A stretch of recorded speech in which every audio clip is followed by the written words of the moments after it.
नमस्कार मित्रों। आज हम आप लोगों के समक्ष जो है तर्क संग्रह लेकर के आए हैं।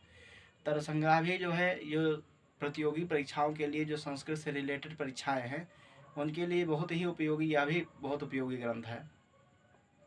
तो यह जो ग्रंथ है तर्क संग्रह जो ग्रंथ है इसके ग्रंथकार कौन है? श्री अन्नम भट्ट जी हैं।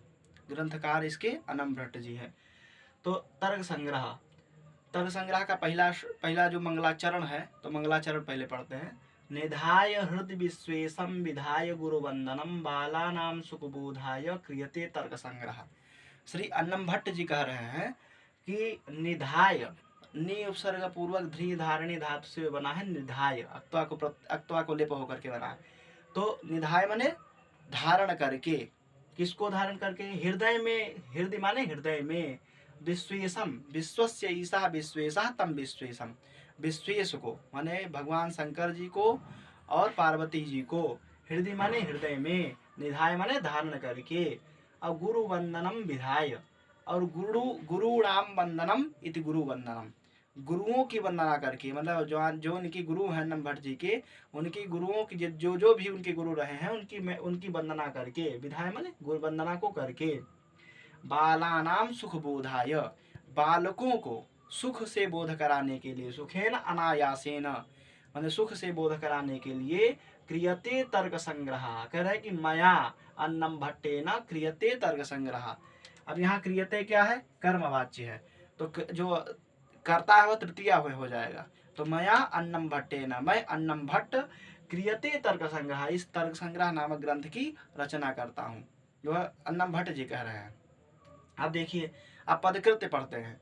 तो पदकृत्य में श्री गणेशम नमस्कृत्य पार्वती शंकरम परम मया चंद्रज सिंहेन क्रियते पदकृत्यकम। पदकृत्य किसने लिखा है? तो पदकृत्य बता रहा है श्री गणेशम नमस्कृत्य, श्री गणेश जी को नमस्कार करके, पार्वती शंकरम परम, और पार्वती शंकर जी को नमस्कार करके, मया चंद्रज सिंहेन, मैं चंद्रज सिंह जी पदकृत्य लिखे हैं। तो पदकृत्य जो लिखे हैं चंद्रज सिंह कह रहा है मैं चंद्रज सिंह क्रियते पदकृत्यकम, इस पदकृत्य की रचना करता हूँ। यस्माद इदम अहम मन्ये बाला नाम उपकारकम तस्माद हितकरम वाक्यम वक्तव्यम विदुषा सदा। मैं जैसा कि मानता हूँ, यस्माद इदम अहम मन्ये, वे कह रहे हैं, जो चंद्रज सिंह जी कह रहे हैं कि यस्माद इदम अहम मन्ये, जैसा कि मैं मानता हूँ, यह बाला नाम उपकारकम, यह बालकों के लिए उपकारी होगा। यह जो ग्रंथ कर रहे हैं, जो पदकृत्य कर रहे हैं, बालकों के लिए उपकारी होगा। तस्मात हितकरम वाक्यम वक्तव्यम विदुषा सदा, जैसे हितकर वाक्य, जो हित वाले वाक्य हैं, जिनके जो प्रिय वाक्य हैं, वे वक्तव्यम विदुषा सदा, विद्वान लोग हमेशा जो है प्रिय वाक्य बोलना चाहिए, विद्वानों को हमेशा प्रिय वाक्य बोलना चाहिए। अब देखिए, विश्वेशम, विश्वेश माने क्या हुआ? जो विश्वेश बताए थे, विश्वेश माने जगत कर्तारम, जगत के जो कर्ता है, जो स्वामी है।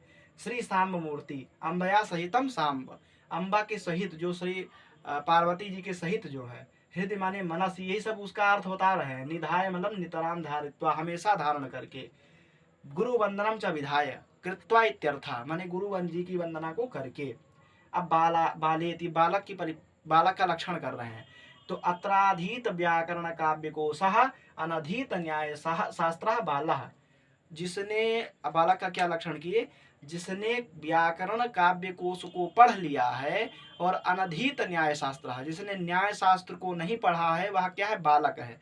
यह बालक का लक्षण किए कि अत्राधीत व्याकरण काव्य कोश है, यहाँ पर जिसने व्याकरण काव्य कोश को पढ़ लिया है और अनधीत माने नहीं पढ़ा है न्याय शास्त्र जिसने, वह क्या है? बालक है। ऐसा बालक का लक्षण किए।